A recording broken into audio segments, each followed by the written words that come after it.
Τι θα σαμιξιάρικο, μίλα Θα ήθελα το προ 11 και την έδωσα την ποντόβουρτσα. Αν μπορείτε, παρακαλώ, κυρία.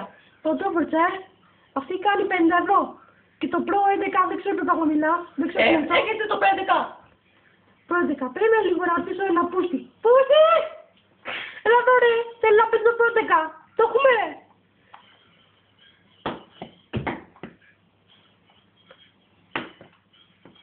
Έλα ρε, το προ 11 είναι το παιδί, το έχουμε. Μίλα ρε, το έχουμε. Δεν νομίζω ότι το έχουμε, όχι, όχι. Τότε πότε να βγάλετε το FIFA 11. Το FIFA 11, το έχουμε το FIFA 11, είναι 80 ευρώ κάνει. Μικρέ, ξέρεις πόσο την έχω. Ξέρεις πόσο την έχω. Όχι. 2 μέτρα. Όχι 2 μέτρα. Δεν είναι αλήθεια. Όχι. Τι κοιτάξεις με αυτό. 2 μέτρα.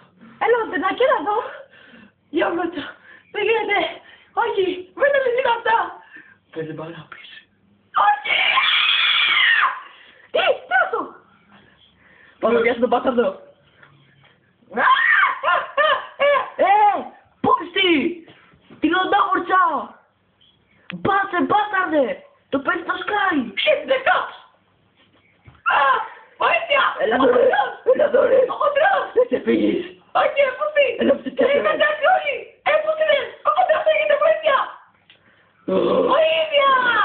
Όχι! Όχι! Ότι λίγο δεν είναι αυτό! Δεν μπορώ να πω πλέκει ο νέος!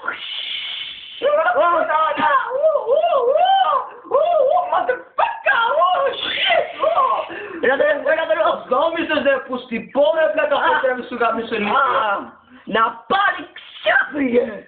Βοήθεια! 2 μέτρα! Δεξιτάδικο! Σοκολάτα!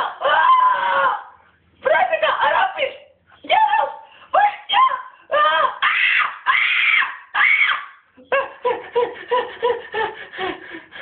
Μπορεί. Δεν μπορεί να την έχει 2 μέτρα. Όχι.